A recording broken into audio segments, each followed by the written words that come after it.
Hello everybody. Today I will be reviewing a 1-year review of this electric bike made in China that I posted a video more than a year ago. This is practically a 1-year review, and I'm gonna show you how was it. Well, it's to start off in a nutshell, it's not that great as everything made in China, but it is better than my exceptions because the Chinese quality is, after all, improving. So first of all, what we have here is, let me explain what have I gone through with this bike. So the first noticeable issue is that one time I was pedaling, this nut actually flew off and actually broke, so I had to put an aftermarket nut in, but it's no big deal, it's not that expensive, so that's the first sign of problem. And then the second problem is that the battery holder has a tendency to become loose, so I have to put some tape on it to make it more secure, because I actually had the battery almost fell off while I was biking, and it actually almost destroyed the battery. So that's the second problem. And of course there's some weakness that shows its poor quality, because one time I actually had someone sitting on this, and they weren't even heavy, and he wasn't even heavy. He actually broke this or made it really loose, and there's some cracks in the plastic here. And then of course the rear light actually went out, so I have to get an aftermarket light, but it was no big deal. It was like $5 at a bike shop. So, and it's pretty bright, this LED. I mean, so far it's pretty good. That's just the bad part. And of course I forgot to mention, the speedometer actually quit. Like it doesn't read speed anymore for some reason, but the clock still works. So that's all there is to it. The front light still works, which is good. But I still actually like this bike for its price. It was like, I don't know, $350 or something that I got it new. It was well worth it, considering that average price of electric bike is like $1,500 to $2,000.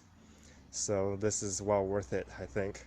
Despite some quality issues that China is still going through. But yeah, one thing I really like about this bike is that you actually have quite a bit of features for you get for, like, even those $2,000 bike that I looked at doesn't even have some of the features that this one have, such as let me turn it on and demonstrate the horn.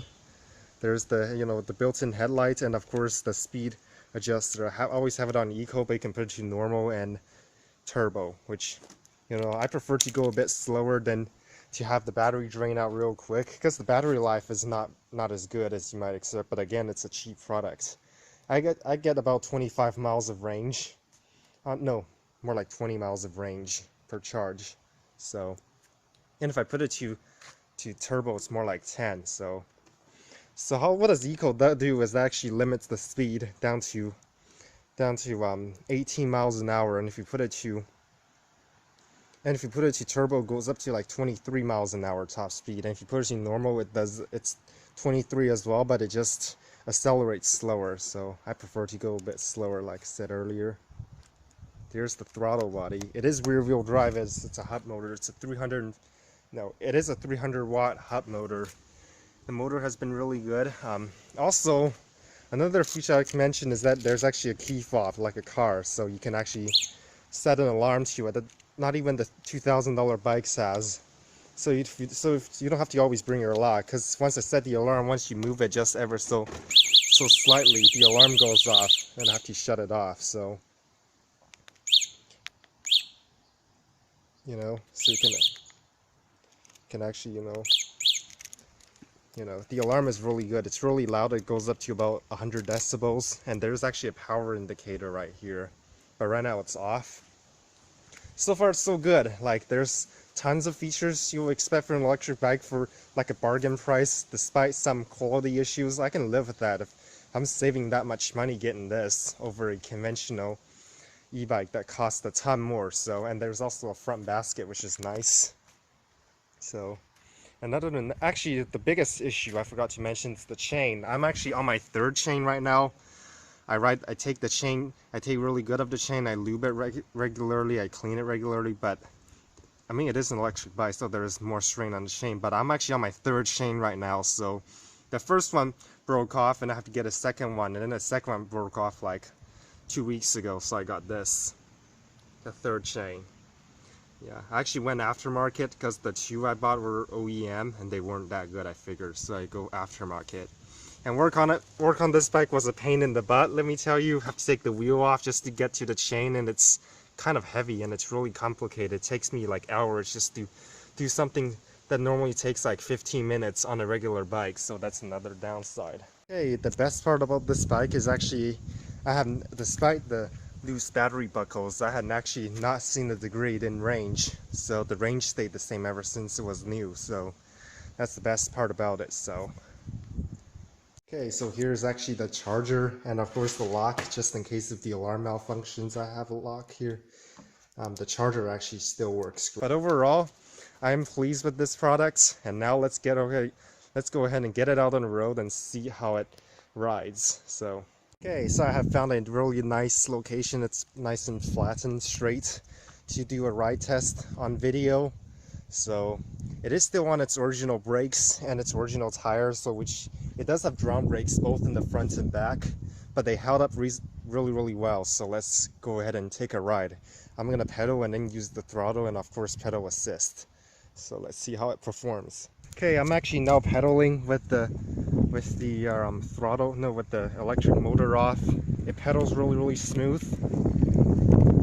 And of course, let me demonstrate. The speedometer is stuck at 0 miles an hour, so it does not work, like I said earlier. So I'm going to turn on the motor. It is at full charge. Just charged it up for review. So I'm going to make a U-turn and see how I'm actually going to go a bit forward. Okay, I actually turned on power assist right now. It's going quite a bit faster. As you can see, it's really worth it if you don't mind some quality issues with this. Like, it's just wonderful. The turning radius is exceptionally well, even at low speeds. So let's test out the throttle. Let's see how it accelerates. It does accelerate really fast, even just on eco. And it's still stuck at 0, but we're going like 17-18 miles an hour right now, where we were. Look at this. This is just on eco. If I put it to power, put it to turbo, it's gonna go like a few miles an hour faster. So I'm gonna turn it off. I always do turn it off to, you know, preserve battery, but it's overall really good product. So actually, before the speedometer breaks, I actually has 629 miles on it. So 630 miles I made it before the speedometer decided to quit. So right now I think the odometer on this is well over 1,000 because it quit 7 months ago. And yeah, I actually quit last summer. So yeah, it's really nice. Thanks for watching. Okay, so that's pretty much it for this video.